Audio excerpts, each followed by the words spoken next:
Hi and welcome to Dave Culinary. I'm Punita Dave, and it is that season of the year where we use butternut squash and pumpkin as our key ingredients. And today we are going to make a butternut squash soup. This is my signature recipe with special ingredients that most of the people don't put in the soup, but it tastes really good with those ingredients. So let's get started and make our butternut squash soup.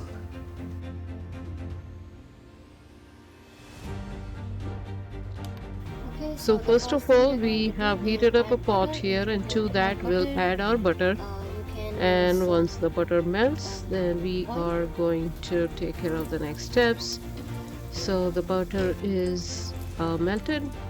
Now we'll add our butternut squash and we will let it cook for about a couple of minutes. Now you heat up the pot and melt the butter on medium to high heat.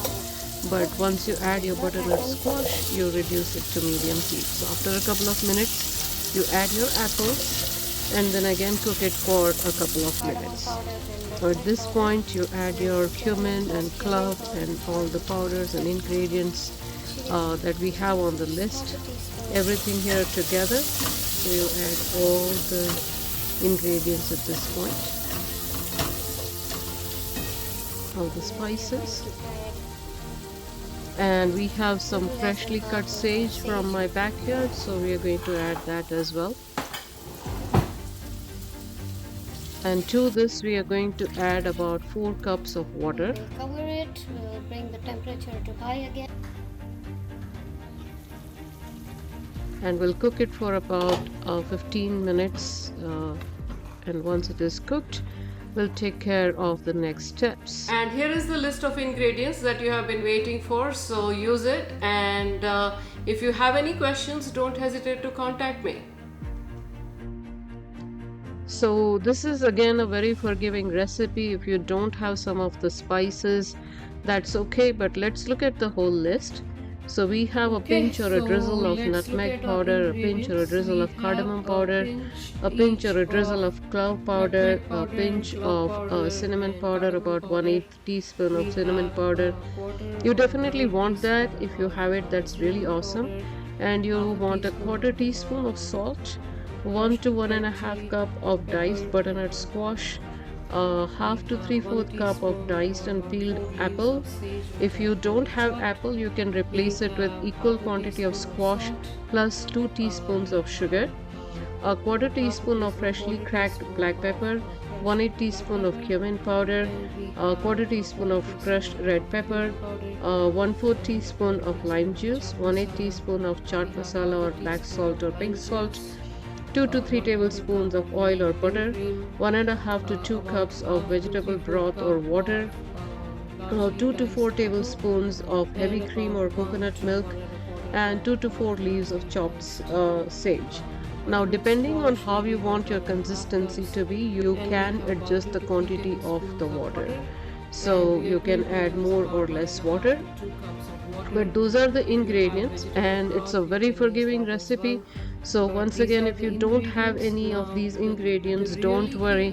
The ones that you really care for is the cinnamon powder, the salt, the butter, and the lime juice and cracked black pepper. If you have these, you can make this soup without all the other spices. So let's now move on to the next step of making our soup. So last we looked at, our butternut squash was well cooked in the water. Now if you feel that the water has evaporated quite a bit, you can add water. So I have added a total of about 3 to 4 cups of water. I started with 2 cups and then I added a little more till the squash was well cooked. Now you don't want to blend it when it is really very hot, so after you take it out in the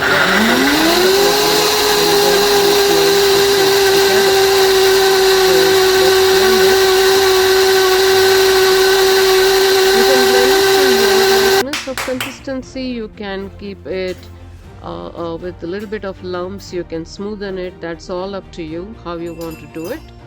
But we'll take it out in a bowl and then we'll top it off with heavy whipping cream. Now you'll find a lot of recipes for butternut squash soup with eggs in it.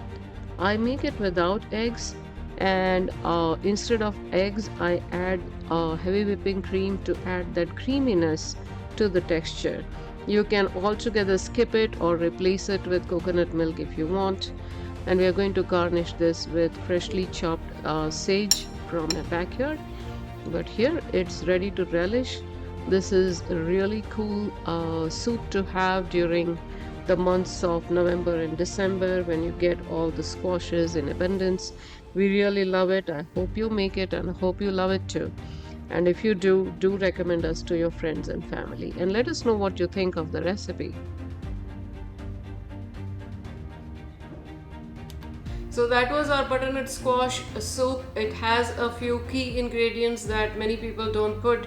So do try it out with these ingredients. I'm pretty sure you'll like it this way. And if you do, let your friends and family know that you found the recipe on our channel and ask them to subscribe to us. And if you haven't already subscribed to us, don't forget to subscribe to us, and I'll see you in our next video. Till then, bye bye.